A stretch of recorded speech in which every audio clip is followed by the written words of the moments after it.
அனைவருக்கும் வணக்கம். தெய்வீக பலன்கள் சேனல் சார்பாக தங்களை அன்புடன் வரவேற்கிறோம்.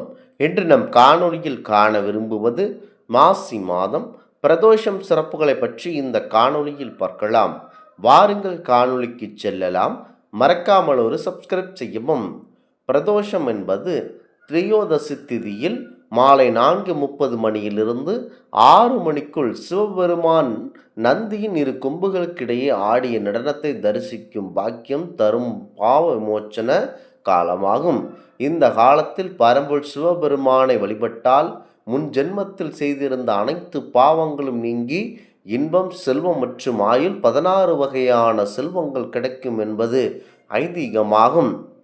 குறிப்பாக சிவபெருமான் என்று மனதில் நினைத்து கொண்டாலேயே சிறப்பு.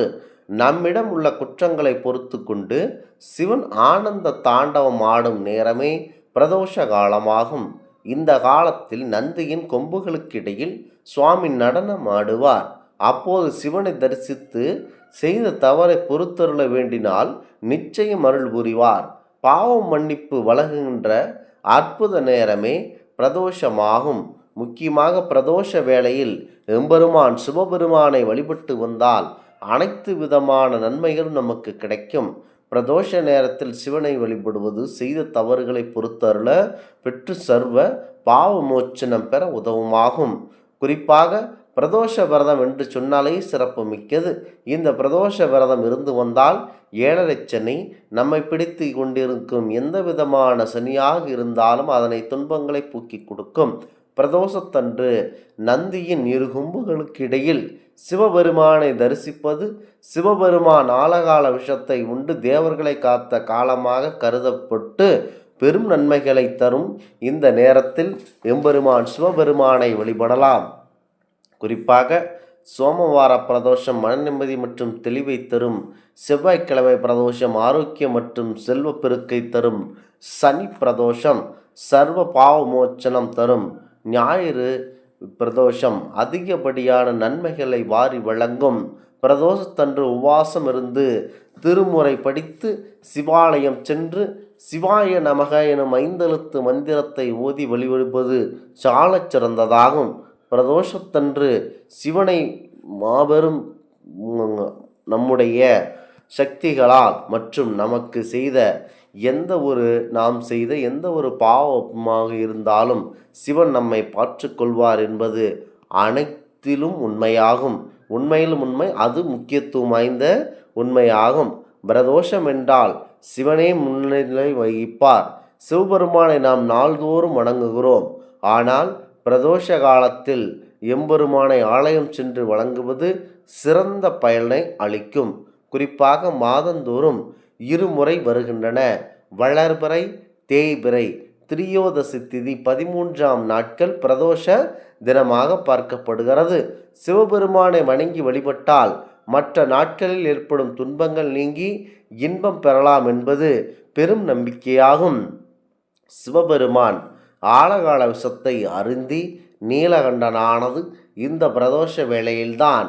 தேவர்களும் அசுரர்களும் போட்டி போட்டு கொண்டு பார்க்கடலை கடைந்தபோது திருமகள், காமதேனு, ஐராவதம், கர்ப்பத்தரு, சிந்தாமணி, கொலஸ்துபமணி அனைவரும் ஒன்றாக தோன்றினர். முக்கியமாக லக்ஷ்மி தேவி திருமால் ஏற்றுக்கொண்டார். மற்ற பொருட்களை எல்லாம் இந்திரன் ஏற்றுக்கொண்டார்.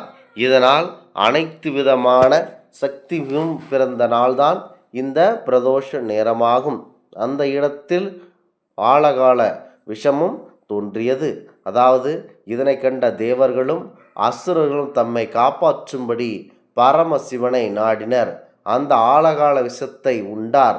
இதனை முக்கியமாக உடலில் விஷம் பரவுவதை கண்ட பார்வதி தேவி தன் தளிர்கரங்களால் அந்த தொண்டை குழியிலேயே நிறுத்திவிட்டதால் இறைவன் நீலகண்டனானார்.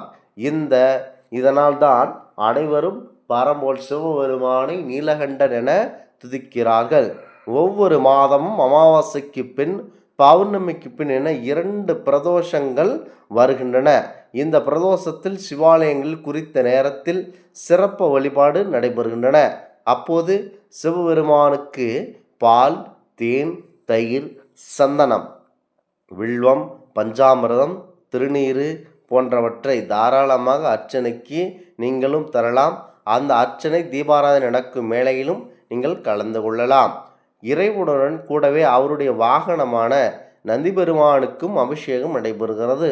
அவருக்கு எண்ணெய், பால், தயிர், சந்தனம், இளநீர் போன்றவற்றை அபிஷேகத்திற்காக நாம் தரலாம்.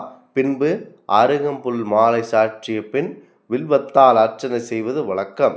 நந்திபெருமானும் லிங்கத்திற்கு நடக்கும் தீபாராதனை நந்தியின் இரு கொம்புகளுக்கிடையே தோஷங்கள் நீங்கி கண்டால் நம்முடைய தோஷங்கள் அனைத்தும் நீங்கி நன்மை பெற முடியும்.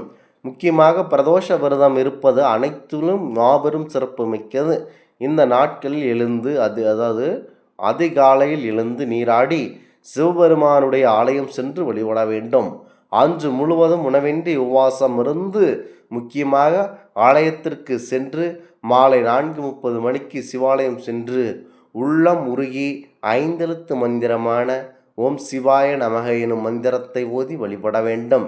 எல்லா பிரதோஷங்களையும் விட சனி பிரதோஷம் வரும் பிரதோஷம் சனி பிரதோஷம் என சிறப்பாக கொண்டாடப்படுகிறது. அதுவே கிருஷ்ணபட்சத்தில் தேய்பிறை சனிக்கிழமையில் வந்தால் அது மகா பிரதோஷம் என்று அழைக்கப்படுகிறது.